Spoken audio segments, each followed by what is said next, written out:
एक समय की बात है, हनुमानगंज नाम का एक गांव था। उस गांव में त्रिलोकीनाथ नाम का एक व्यक्ति रहता था। उसका इस दुनिया में कोई नहीं था सिवाय हनुमान जी के। त्रिलोकीनाथ हनुमान जी का बहुत बड़ा भक्त था। वह रोज उनकी पूजा किया करता था। त्रिलोकीनाथ हनुमान जी को ही सब कुछ मानता था। एक मित्र, पिता, गुरु, वह सारी बातें हनुमान जी से किया करता था। एक दिन उसके दोस्त ने बोला, अरे कहाँ जा रहे हो त्रिलोकीनाथ, इतनी सुबह सुबह? वो बोलता है, बस भाई, हनुमान मंदिर जा रहा था। हनुमान जी की पूजा करके दिन की शुरुआत करूंगा। वह बोलता है, अच्छी बात है, चलो जाओ तुम, फिर पूजा करके मिलते हैं। फिर त्रिलोकीनाथ मंदिर पहुंचता है और मंदिर की साफ सफाई करने लगता है और बोलता है, हे प्रभु, कितनी धूल मिट्टी है, कोई सफाई करने वाला ही नहीं है। मैं न रहूं तो ये मंदिर मंदिर ना लगे। और आप प्रभु इतने बड़े बड़े चमत्कार करते हैं, जरा सा चमत्कार यहाँ भी दिखा दो। लेकिन नहीं, आपको पता है ना कि त्रिलोकीनाथ आएगा और सफाई कर देगा। त्रिलोकीनाथ हनुमान जी से बातें करते करते मंदिर की सफाई कर देता है और फिर हनुमान जी का नाम जप करने बैठ जाता है। तभी उसके ध्यान में हनुमान जी रस्सियों से बंधे हुए दिखाई देते हैं। त्रिलोकीनाथ, मुझे यहाँ से निकालो, मैं बंधा हुआ हूँ, निकालो मुझे यहाँ से। यह क्या, हनुमान जी मुझसे मदद मांग रहे हैं? मैं भी ना कुछ भी सोचता हूँ। त्रिलोकीनाथ इस बात को एक बुरा ख्याल सोचकर मंदिर से बाहर चला जाता है। लेकिन अभी भी उसके दिमाग में वही ख्याल घूम रहा होता है। तभी उसे रघुनाथ मिलता है। वह बोलता है, क्या हुआ भाई, मंदिर से पूजा करके आ गए, लेकिन लगता है मन को शांति नहीं मिली, दिमाग में कुछ उथल पुथल चल रही है क्या? वह बोलता है, हाँ भाई, क्या बताऊं, आज बजरंगबली का ध्यान कर रहा था तो मैंने एक दृश्य देखा कि हनुमान जी एक रस्सियों में बंधे हुए हैं और मुझसे मदद मांग रहे हैं। वह बोलता है, भाई, हनुमान जी को तुम्हारी मदद की कब से जरूरत पड़ने लगी और उन्हें बांध कौन सकता है? जरूर यह ख्याल तुम्हारे मन में ऐसे ही आ गया होगा। बात तो तुम सही कह रहे हो। यह बोलकर त्रिलोकीनाथ वहां से अपने घर आ जाता है। संध्या होती है। सारी दिनचर्या खत्म होने के बाद त्रिलोकीनाथ खाना खाकर सो रहा होता है कि त्रिलोकीनाथ को फिर से वही सपना आता है। त्रिलोकीनाथ, मुझे यहाँ से छुड़ाओ, मैं बंधा हुआ हूँ, निकालो मुझे यहाँ से। त्रिलोकीनाथ कहता है, आप कहाँ हो प्रभु? हनुमान जी कहते हैं, मैं मंदिर के पीछे आम के पेड़ में फंसा हुआ हूँ, मुझे यहाँ से निकालकर मंदिर में स्थापित करो। त्रिलोकीनाथ कहता है, ये कैसा सपना है? लगता है हनुमान जी सपने के माध्यम से मुझे कुछ कहना चाहते हैं। यह बात कल मैं मुखिया जी के आगे रखूंगा। अगले दिन त्रिलोकीनाथ ऐसा ही करता है। वो गांव में पंचायत बैठाता है। सभी गांव वाले वहां खड़े होते हैं और पूछते हैं, क्या हुआ त्रिलोकीनाथ, आज पंचायत क्यों जमा की है? बात थोड़ी गंभीर है मुखिया जी। कल से मुझे बार बार हनुमान जी सपने के जरिए बता रहे हैं कि वह मंदिर के पीछे आम के वृक्ष में फंसे हुए हैं। उन्हें वहां से आजाद करके मंदिर में स्थापित करना है।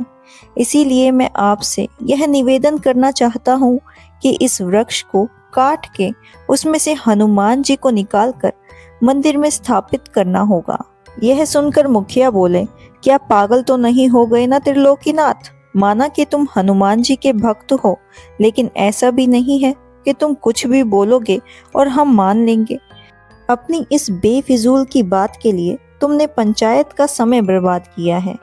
वह कहता है, पर मुखिया जी, मैं सच कह रहा हूँ, एक बार उस पेड़ को काट कर देख लेते हैं। त्रिलोकीनाथ, क्यों जिद कर रहे हो? बेकार की बात है, सब तुम्हारा भ्रम है। जाओ, घर जाओ, जाओ यहाँ से। आज की सभा यहीं समाप्त की जाती है।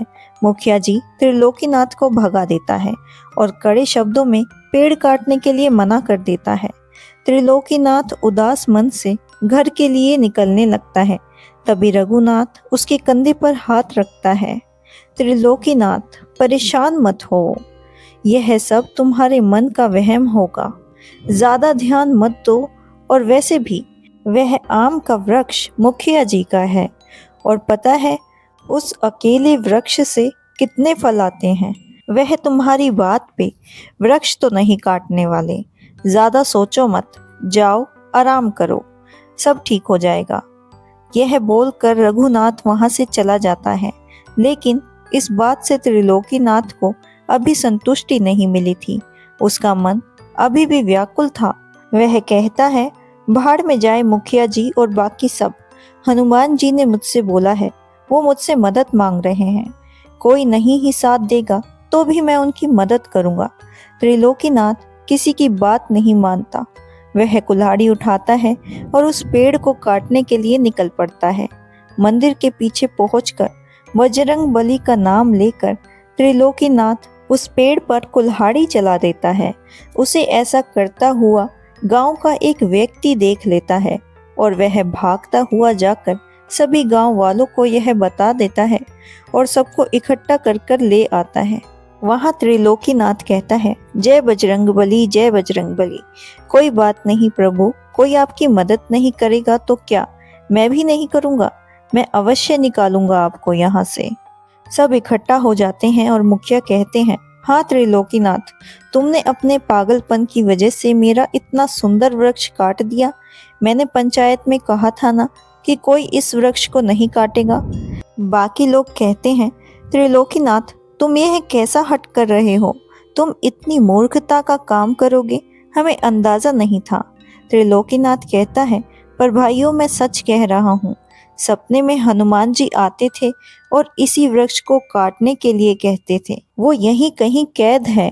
मुखिया कहते हैं, अच्छा, तो तुमने इसीलिए इस वृक्ष को काट दिया? तुम्हें कहीं दिखाई दे रहे हैं हनुमान जी? क्या किसी को यहाँ हनुमान जी दिखाई पड़ रहे हैं? त्रिलोकीनाथ, तुम्हें इसकी कीमत चुकानी पड़ेगी।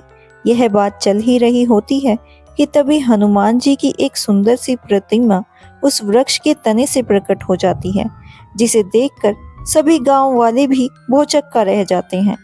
किसी को अपनी आंखों पर विश्वास नहीं होता। वो सभी बजरंगबली की जय जय करने लगते हैं और सभी त्रिलोकीनाथ से माफी मांगते हैं।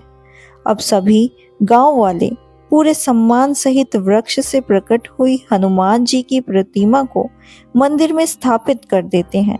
तभी से हनुमान जी की कृपा से पूरे गांव में सुख शांति छा जाती है और त्रिलोकीनाथ को गांव में एक अलग ही सम्मान मिलने लग जाता है।